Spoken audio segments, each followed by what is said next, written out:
माझं नाव काका ऐकवाडकर, पंढरपूर. मी गेली 12 वर्ष ही वारी करतोय दादाच्या दिंडीमध्ये. हे आपा टोंबरे, माऊली लेंडे असे वारकरी मला भेटत गेले. त्यामुळे आता सगळा प्रवास सुखाचा, समाधानाचा, आनंदाचा.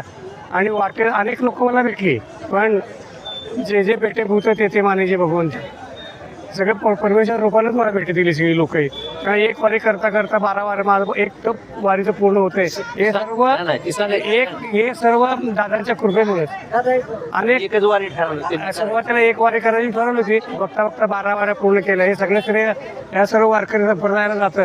कारण अनेक लहान मोठे तरुण म्हणजे कुठली गोष्ट मागितली मिळाली नाही असं पुण्यामध्ये किंवा वारीमध्ये काही घडत नाही.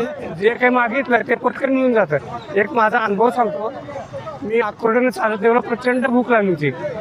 भूक लागल्यानंतर आता जेव्हा चालताना तर काही मिळतं नाही मिळतं असं, पण असं म्हणेपर्यंत एक माऊलीने पाठवल्यामुळे काय एक वारकरी भेटला, चला माऊली नाश्त्याला. म्हणजे कुणीकडनं कोण तर देतो आपल्याला. म्हणजे माऊलीच्या वाटेमध्ये तुकारामाच्या महाराजांच्या वाटचालीमध्ये कुणालाही कुठल्या गोष्टीची कमतरता भासत नाही. पहिल्या वारीचा अनुभव जो भेटे भूत ते माने भगवंत. रस्त्यामध्ये सगळे जे भेटतात ते माऊली, सगळे माऊली एकमेकाला माऊली म्हणतात. लहान मोठा, श्रीमंत गरीब हे सगळे भेदभाव सगळे विसरून जातात. आणि एक वेगळा मी तर म्हणतो, माणसाने आयुष्यात जोपर्यंत हातपाय चालतात तर वारी एक चालावी, बघावी, एक अनुभव घ्यावा. खूप सुंदर असा अनुभव आहे, खूप अशा अनुभव. आता दादांच्या दिंडीमध्ये मी बघतो 12 वर्ष चालतो.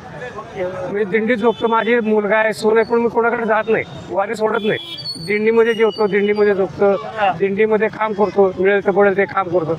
आनंद. एक मोठं टॉनिक 11 महिन्याला मला मिळालं आहे, मोठं टॉनिक आहे. आणि अलीकडच्या काळामध्ये शुगर, BP हे जे आहेत ना रोग यायला लागलेले, तर चांगली मात जर काय असेल तरी वारी.